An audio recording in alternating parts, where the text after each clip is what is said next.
આજે તો અમારા ગામમાં બે જેસીબી આવી ગયા હો, પણ બે એકબીજાની હાટી મારે એવા. ઓલો કે હું વધારે તાકાતવાળો, ઓલો કે હું વધારે તાકાતવાળો. ઓલું પીળું જેસીબી તો હું દૂર એક નાખતું હતું, તો કાળું જેસીબી તો એટલે શીંગરે ધૂળના ગોટા ઉડાડવા માંડ્યો.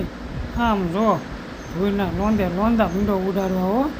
આમ ડોકું હલાવવાનું ઓલા પીળું જેસીબીની સામું જતા. આ ભાઈ કે આમાંથી કયું જેસીબી આગળ આવશે? મેં કીધું આ કાળું જેસીબી રહ્યું ને દેશી છે, દેશી આગળ કોઈનું ન આવે. ત્યાં તો ઓલો આમ જો બે પગ આમ લઈને શીંગડા બધો લેવા.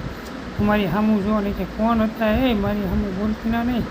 અને ધૂળના લોંદા બીડો ઉડાડવા હો. એટલું થયું. આ તો ગાળો ખૂંતો નીકળ્યો બારો રહેતો. આ કે હાલે નીકળી જાય ને કે હું એમાં મવડી નાખી. અને આ તો કાળું જેસીબી ભાઈ મળ્યું હાલવા. એ તો ઊભી પહોંચડી મળ્યું ભાગવા. ત્યાં તો અમારા ડોકેશભાઈ આવી ગયા મેટરમાં. એ કે શું છે એમણે કેવું નકર હમણાં મારી આખી નાઇટને બોલાવું છું. ત્યાં તો એની આખી નાઇટ આવી ગઈ રોડ ઉપર સર્વે કરવા. અને હા જેસીબી કે હાલો ભાઈ હું હારે જવું છે ઘરે, આપણે કાંઈ કામ